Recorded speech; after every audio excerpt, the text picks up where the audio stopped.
I wanted to take a minute today at the beginning of the podcast and say thank you to our sponsor, Huber Engineered Woods. Huber has actually been a sponsor of the podcast since 2020 when we decided to start this little endeavor. Without our sponsors, this content is probably not something that happens. But I think the best part about having Huber as a partner on this is it's an incredibly authentic alignment. Peter, Steve, and I all use Huber Woods. I've been using Advantech Subfloor for coming on probably 21 years now. I've been using Zip System and Zip System with the insulation on the back, the Zip R, since 2013. It's a system that I believe in. That systems approach where things play well together. They have design parameters that allow you to use their system for what you're working on. It works. Their tech support's there. Their knowledge is there. I've never had an issue with their product, and it's a great thing that they've decided to sponsor the podcast. So thank you, Huber Engineered Woods. Pete Yost here for the Unbuild It podcast. I want to tell you a little bit about our sponsor, Embrico Outdoor Decking System. And the key here is that it's a system. It's reinforced porcelain tile with a 4,500 pound rating, but also pedestal, paver, stair, and coping components that are all integrated into a system. It's 88 approved because it's skid resistant and scratch proof. It's installed over top of typical decking with framing screws or with deck screws, which makes it pretty cool. And the TNG design means that just about any carpenter or decking crew can install this system. It stays a lot cooler to the touch because of the finish. And it's built for extremes. It's even approved for Miami-Dade and Broward counties in Florida for wind uplift. So it's a really slick system for outdoor decking, and we're happy to have them as a sponsor. And now on to the podcast. I'm Jake Bruton, and welcome back to the Unbuild It podcast. And today I am still joined by Peter Yost and Steve Basic. He says I thought maybe I was going to get replaced. I'm really excited to be here. I take umbrage to the fact that you can't say that word except with you got to umbrage. Yeah, this is what happens when Steve gets a word of the day calendar for Christmas. He makes it sound like we're here because of him. This is not the first episode we've recorded today. You got to remember, he was the instigator for the Unbuild It podcast. We kind of are here because of him, much as I hate to say that. Okay. What are you going to be talking about? Now I hate you too. Go ahead. Today's topic is permanent wood foundations. If you are a longtime listener to the podcast, you know that we've talked about permanent wood foundations before. There is another word for it. I forget what the other terminology for it is. PWF. PWF is the abbreviation, but there's another industry term. It's an old archaic term, Peter. I don't know what the other houses is what Peter calls it. Mima and Pop Pop's house. Wood in the ground house. Hey, I have a project on the seacoast of Massachusetts. It's a 250-year-old building, and he has round logs that are placed into the dirt, and the only ones that are rotten are at the perimeter, and it's just mind-blowing. But it's dry enough underneath that the wood can be in contact, and the grain is so tight on these big-ass old trees. Yeah, it was some of the best wood ever. It's hard to imagine, but they're not rotten. That's a permanent wood foundation. Yeah, different. So is this the story of Johnny Ron? Obviously, you don't know the musical reference. I clearly don't. Whatever. Yeah. Unbelievable. Okay, so we actually have a couple questions that are kind of almost in response to that previous. Can I ask a question before then? Yes, you can. The number of buildings that use permanent wood foundations is incredibly low, but I think people are fascinated by the idea of something as an alternative to a concrete foundation. Also, when we published that podcast, we got a ton of, I live in a permanent wood foundation that's 25, 40 years old and dry. Yeah. So everybody that was like, this is dumb, you shouldn't do this. About the same time, Steve and I did a building together that in Columbia that the internet thought was a ridiculous idea, even though it's code approved. And all of the emails we got were like, I live in one and it's fine. It's the most stable house I've, it was great. So, well, I think, to comment on that, I think there's a lot to be said that when you do something different, your focus is forced to be enhanced. Right. So like you put a concrete foundation in, you sit there and say, oh, it's bulletproof. You don't really care about water management as much. You do a permanent wood foundation. Now all of your, thinking is heightened. Interesting. To the point where like we have to be sure of this. We have to make sure this detail is right. We have to make sure this is executed properly. And I think that's probably part of the success. It's the only dry basement I ever grew up in. Yeah. And my dad built the other ones. How many times did you grow up? I'm serious because you're still not a grown up yet. Okay, so this first question comes from Cody. I live in a PWF split level house. I want to, which is a raised ranch for you New Englanders. I want to improve the waterproofing of the foundation. Currently, there is just polyethylene and a sand for backfill, which I've not heard of. I think that actually violates the PWF standard, by the way. I would like to replace the polyethylene with a dimple mat and add rock wool on the outside to help wick water away. Can I excavate the sand backfill on one side of the house without the backfill on the opposite side pushing the house over? Could I remove all of the backfill around the entire house without any problems? So I'm going to say we need to assume that the PWF standards outside of the sand thing have been followed, and it does have a concrete foundation, a concrete slab inside that's holding the bottom of the foundation in place, the foundation walls in place, and that it has floor joists that are holding the top of the foundation walls in place. So I think what you're saying is that if you take the supporting fill on one side of the house, but everything is trapped into a system because of the concrete slab and the floor joists, that you're okay. Yeah. Yeah. Okay. So I would assume, Steve, that makes sense, right? Yeah, but I'm thinking, it's probably pretty short money to say excavate down 4 feet, put some bracing in. Mm-hmm. Yeah. And then finish the excavation. Right? Also, if the PWF standards were followed, I think he can only be buried about 6 feet. So it's not that deep into the ground. I don't think there's anything about the house. Like the ground on the other side, it's leaning against it, but it's not pushing on the house. Yeah. Right. It's just leaning up. It's pushing on that wall, but it's not. And the house is working like that wall is working like a retaining wall. Yeah. And 6 feet, there's really not a whole lot of pressure against it. But again, it's short money. Go down 3 feet, put in some bracing. Bracing could be on like 8 foot centers. Just something. Yeah. Or do the whole thing at once. You're doing the whole house. Or what does it matter?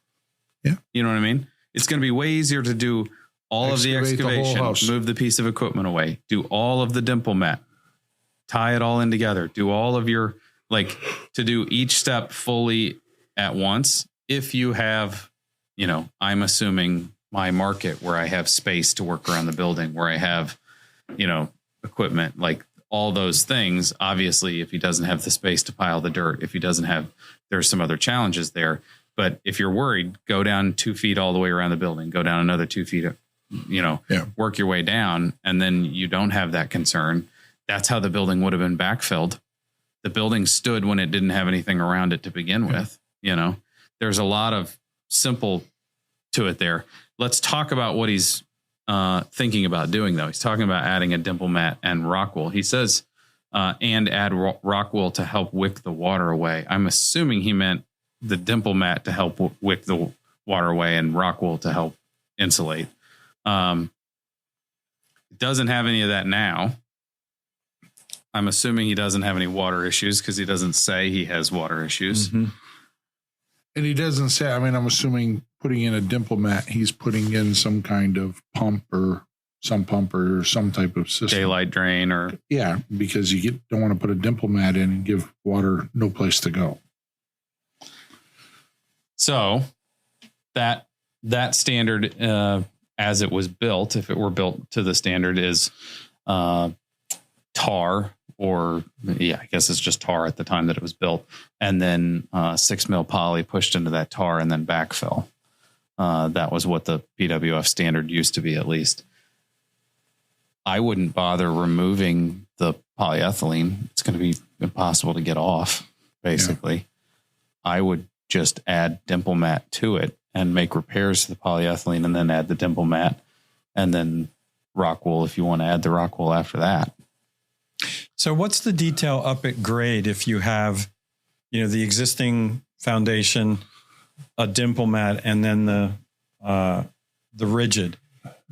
I'm assuming the rigid goes up and along with the dimple mat to the top of the above grade section. It probably stops short a couple inches, and then you have a termination bar at the dimple mat, or some kind of taped cover or something flash there. And then how would you, if you have an existing plane of the wall, now you've blown it out the thickness? That's what I'm saying. You stop about 2 or 3 inches. Oh, so you have some, and then you just push the dirt up against the foundation for the last 2-3 inches. Okay. But what really concerns me is we never treat the exposed foundation wall above grade. We really worry about it below. Well, and frankly, he has a 2x8 wall. No, I know. I'm playing Peter. Well, but he's got a 2x8 permanent wood foundation. What does that look like above grade? Right? I mean, you probably have some sort of cover metal. Yeah, it's just, it's probably got siding down to grade. You some kind of cement board or something. Well, AZEK, it's got to be something that's not moisture sensitive for that portion. I grew up in one that had masonite all the way down to the ground. Oh, my word. I'm not questioning your basement was dry. I'm questioning what the condition of that masonite was. One of these days we should do a podcast. Sorry, we should do a podcast on things we've seen that defy building science, because I have a handful of them that I sit there and go, well, sorry, this is the dumbest idea. In the dirt for 250 years. That's one of them. Yeah. But anyways, another story. I'm sorry. This guy was, because there's a portion of this building that's a crawl space that's, 2 or 3 inches high or nothing, and the logs are laying in the dirt. I told him, I said, you're going to have to open that up from the top and look at the condition of those. And he said, Peter, I'm sending you photographs. There are these huge logs, and if it's not near the perimeter of the building, they're doing just fine. Yeah. And I thought that was not the answer I expected. Yeah. So if if stuff is dry, it's going to be fine. Yeah. And I mean, what's the motivation? Because this is he doesn't give a motivation, but this is not like some whimsical, hey, let's go out Saturday morning and excavate the foundation and put a new dimple mat. Like, this is. Do you want to hear his follow-up question? Because the second pressure permanent wood foundation question we have is from Cody as well. Okay. Oh, okay. I dug down to see the wood foundation footing, and unfortunately it's not protected from water. I plan to add sealant and polyurethane to the top of the wood footing and keep the existing polyethylene. So there's still drainage plane, but now it will drain into a new polyethylene instead of the wood footing. It will also prevent groundwater from being in contact with the footing. My question is, why are drainage tiles not permitted in permanent wood foundations? I am reading the Canadian Wood Council's book on permanent wood foundations, and it says that drainage tile is not permitted, though there are exceptions. Why is that? I've attached 2 images that you can talk about. So if you're listening, you're not going to see the images. We're not going to bother putting them up. The PFW guide just gives aggregate as the drainage area. I don't understand why they don't put in drain tile. My guess is that thing has not really been updated in the last 40 years. And that drain tile was not particularly popular in 1975 when they created that document. If you are familiar with the PFW guide, it has open top bobcats in it without roll cages. Like, it has not been updated in quite some time. That research was done a long time ago. Yeah. So, well, I wonder, so let me ask you a question that is somewhat related to that. You're planning on doing a building with a permanent wood foundation. You dig the hole, you come back tomorrow and there's a foot of standing water in the bottom of the hole. Yep. Do you continue with your thinking on the permanent wood foundation, or do you alter your thinking somehow? So I guess it might depend on whether that water is because of groundwater or it rained, 24 I think hours he's straight. implying It's groundwater. groundwater. It was a nice sunny day and a nice cool summer evening. Yeah. Sorry. Yeah. If you've got groundwater tables that you're dealing with, you need to build a boat hull. Right. Yeah. So Well, boats are made out of wood. Not pressure treated sheathing and framing. yeah, but I guess my point was that the drain tile probably doesn't matter because most people aren't putting the permanent wood foundations in a real challenging environment, right? That there's probably an assessment that, yeah, there's really not a whole lot of water there, that we shouldn't have a problem. I doubt Let's do that, it. and I doubt that the code, when it talks about permanent wood foundations, makes conditional recommendations like, hey, if you see doesn't. groundwater, But part of that was the pressure treated wood footing. Yeah. There's no pressure treated wood footing. The footing, quote unquote, is like a 2x12. Yeah, That's like, Okay. Yeah, they don't form up a box. Right. So in a way, this is saying when you start with the wood foundation, you are assuming that the conditions exist, that is not wood that's going to float in water. That you've That's got what I'm saying. drain tile and you're dealing with bulk water. Yeah. I don't see a reason why drain tile wouldn't be fine. Does he say it's prohibited or it just doesn't mention? So the Canadian standard explicitly says prohibited in 2 places. The American Wood Councils or the Southern, I think it's American Wood Council, just doesn't have it in there. What are the 2 conditions in the Canadian one? I don't know. Oh, okay. I'm not Canadian. And the one I built was not in Canada. Canada. Well, I It's think right next to Mississippi. So the one that Steve and I did together has drain tile because I wanted that water to go away. And your building inspector said, knock yourself our out. building inspector didn't give a hoot one way or the other. He was actually happy that it was there. We also had a walkout condition. Mm-hmm. And so even on that side, we had daylight drain capability, like almost immediate. Yeah. And even on the walkout, we had a drop in front of the walkout. We went down 20 inches and put a drain tile there so that if we had any water stand in front of that walkout, it could get down and away there. I'm really intrigued by the fact that you said you don't know if anything's been done in terms of this manual since 40 years ago. I know a guy at the Forest Products Lab who might know, like, did we update this and why in the original did they just say free draining gravel underneath the footing? So I made a note of that. Yeah. Cool. Forest Products Lab contact. It's going to go under the resources. It's I mean, just Steve, do you see any reason why we wouldn't put drain tile in there? No, I think Like we should there's have no a reason why evacuating the water quicker would cause a problem. Yeah, right? I have no understanding. The water's not going to cause our aggregate to shift by being away. And even if you were doing it new construction, I would put a drain tile in, at least, I mean, either on the outside to go to daylight, or I'd put it on the inside because the footing is sitting on probably 10 inches of stone. So you put the footing on the sump pump on the inside and pump it out if you had to. Mm-hmm. Yeah, I can't imagine how that condition would be anything other than an improvement to the original spec. Yeah. Yeah. I also think it's great that somebody's doing something to maintain their foundation, and good on you. It's expensive to do foundation maintenance. So I have, and you guys didn't know I was going to read this one. A while back, we asked for pivotal moments in your career. because we talked about pivotal moments in our career. I do remember that. We published that in Steve's Trying to Pivot. If you are just listening, I suggest you go and watch this one because that was Watch hilarious. the basic pivot. Yeah.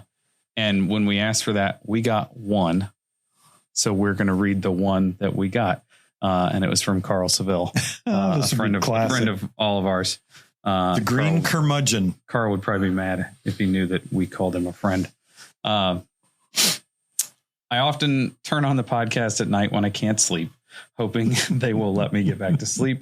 Last night, I was listening to your August 15th, 2024 podcast. And unfortunately for me, unlike Steve, I did not fall asleep when I heard the whole thing.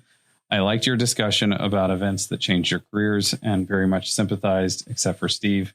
I could never get my kids interested in what I do for a living. Since you ask, I will share things that changed my career for the better. Around 2000, I had a remodeling contract, a contracting business for about 20 years and was pretty frustrated with the business. I was tired of working for homeowners and dealing with employees and subcontractors. Here, Carl. I had learned bits and pieces about green building over the previous years and wanted to incorporate it into my work, but did not see a good path. About that time, Southface had created Earthcraft Homes, an early green building certification program for new homes. We didn't do new construction, so I went to them and convinced them to create a program for renovations. I also met Peter around that time, and we have remained friends ever since. I ended up sort of taking over the committee that was putting together things, and we were able to use several of our projects as pilots for the program.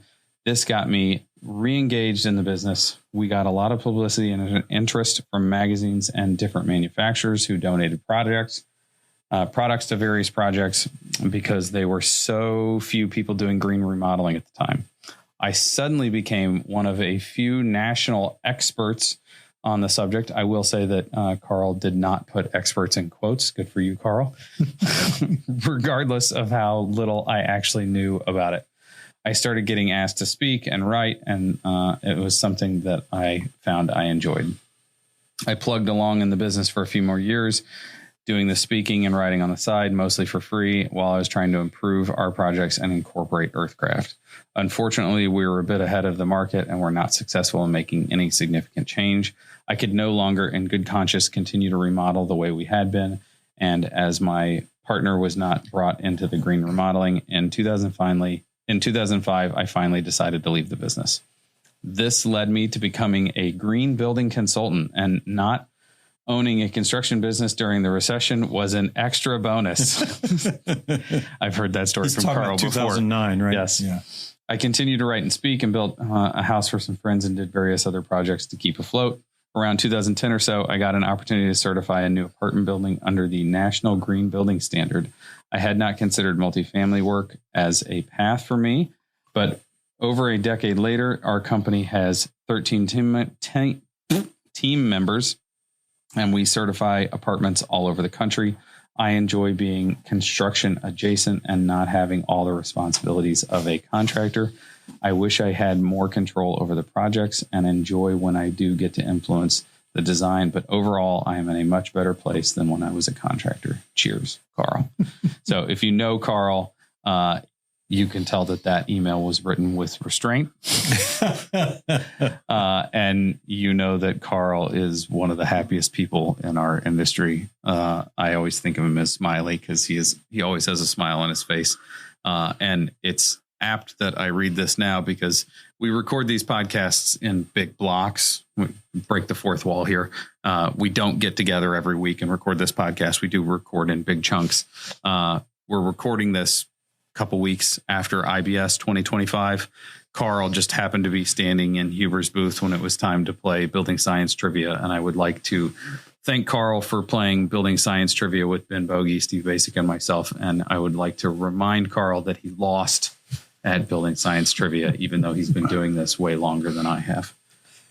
Peter, would you like to guess who won at building science trivia since I'm bringing it up? Oh, I bet it was Jake Bruton. Yes, it was. That means 3 out of the 4 years we've played, I've beat Steve. Wow. I have no idea where you're going with all this. I just wanted to get that in there I'm so glad that our you know listeners. the weight of the blower door. That was the way that we figured out that Peter had written the questions for Huber this year. As soon as the question, how much does a blower door weigh? I screamed out, Peter, the old man, wrote these questions because he's the only person I know that worries about how much a blower door. And then I got the question wrong. It's 35 instead of 45 pounds. So if you want to share a pivotal moment, we did only get the one from Carl. We were happy that Carl shared it with us because I think everybody has one of those stories that changed the course of their career, that changed the way they view their career, or that made them become a dentist again. Well, instead of a builder.